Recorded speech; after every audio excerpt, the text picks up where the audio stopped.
Hei, seberat-berat bebanmu saat ini, ingat, satu saat akan tuntas. Dan ini pun ujian. Kalau sudah meninggal, gak ada ujian lagi. Dan nanti kehidupan yang sekarang, apapun yang kau pertentangkan, perdebatkan, perselisihkan, itu semua akan ditinggalkan. Jadi ternyata Allah mengungkap hakikat kehidupan dunia. Apapun yang diperselisihkan, tuh unik ya. Orang berselisih pada yang akan ditinggalkan. Aneh nggak? Ada orang berebut makanan, ya kan? Rebutan sampai berkelahi dan sebagainya. Pada akhirnya, makanan yang diperebutkan itu pun akan ditinggalkan. Yang ini meninggal, itu meninggal. Jadi memperebutkan sesuatu yang pada akhirnya akan berakhir. Kata Allah, Allah sampaikan, jika Anda mengalami situasi sesuatu yang mungkin membuat berat, tanamkan pada jiwa kita, hei, yang aku kejar-kejar ini, boleh jadi aku akan tinggalkan juga. Kenapa aku harus menangisi dan larut pada sesuatu yang tidak abadi? Maka Allah hibur kita dengan mengatakan, kamu tenangkan diri. Semua yang kamu pikirkan sampai membuat kamu berat begini, pada akhirnya kamu tinggalkan. Dan yang abadi itu akhirat. Walal akhiratu khairul laka minal. Dua, pelan-pelan sikapi setiap masalah dengan proporsional. Jangan terlalu larut dalam sesuatu. Dapat job satu, pengen, udah siap, kontraknya besar, tiba-tiba hilang. Dipikirin, Anda mikirkan itu pun gak akan balik. Proporsional aja dulu ya. Nanti caranya akan turun nanti di alim syirah. Tenangkan diri dulu, prasangka baik kepada Allah Subhanahu wa ta'ala. Boleh jadi apa yang Allah ingin berikan sebagai pendahuluan sekarang belum sampai kepada kita, karena Allah menyiapkan yang lebih baik di balik itu. Kita belum tahu ada apa di balik itu, sehingga kita tidak dapatkan itu. Sehingga kemudian Allah katakan, walal akhiratu khairul laka minal ula. Teruskan, wala saufa yu'tika rabbuka. Pelan-pelan, orang yang punya sikap seperti ini, itu cenderung lebih dekat mendapatkan ridha Allah dibandingkan dengan orang-orang yang larut dalam kesulitan.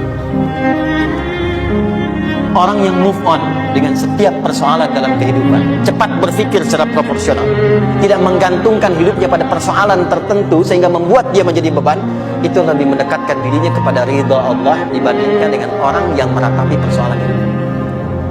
Ya. Pelan-pelan. Jadi spiritnya, kalau punya masalah apapun, jangan dilarutin terus. Gak usah diratapi, cepat move on. Berpikir lagi, rencanakan lagi, nanti detailnya ada di alim syirah.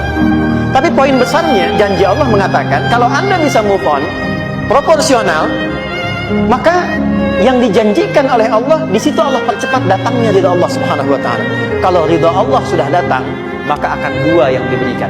Pertama kali, ketenangan di dalam jiwa, dan yang kedua, kemampuan untuk berikhtiar lebih baik mencapai apa yang diinginkan.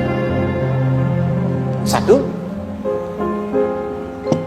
kalau ridha Allah sudah diberikan pada seorang hamba, yang pertama diberikan ketenangan dalam jiwa. Bukan dunianya dulu. Bukan apa yang Anda ingin harapkan dulu. Pengen sesuatu, ya, pengen materi, pengen kedudukan, pengen lulus anaknya ujian, ya kan? Tiba-tiba terjadi sesuatu, diratapin. Alih-alih meratap, alih-alih membuat status, alih-alih menyulitkan diri, kata Allah, terima dulu proporsional. Setelah itu dekatkan diri kepada Allah, turun ridha Allah. Begitu turun, yang pertama diberikan ketenangan kepada hati. Tenang dulu. Kalau sudah tenang, nanti dibimbing menyelesaikan apa yang sedang dihadapi itu. Itu poin yang ketiga. Pelan-pelan. 4. Kita masuk ke detail sekarang. Perhatikan baik-baik. Ini yang paling menarik. Alam yajidka yatiman fa'awa. Muhammad SAW, bukankah dulu engkau yatim? Punya banyak masalah? Aku selesaikan juga. Ayahmu meninggal sebelum lahir, ada ibu. Ibu meninggal, ada kakek. Kakek meninggal, ada paman. Ya kan? Ada teman yang menemani Sayyidah Khadijah, teman yang setia, semua kebutuhan tersedia. Artinya apa? Perhatikan baik-baik. Kalau Anda punya masalah sekarang, jangan sampai melupakan yang dulu-dulu pun pernah tuntas Allah selesaikan. Jadi kalau sekarang sedang punya persoalan, jangan sampai satu masalah ini membuat Anda kehilangan harapan dan kehidupan. Sementara Anda sadar, dulu pun banyak masalah kok selesai juga. Kenapa dengan yang satu ini kita harus jatuh?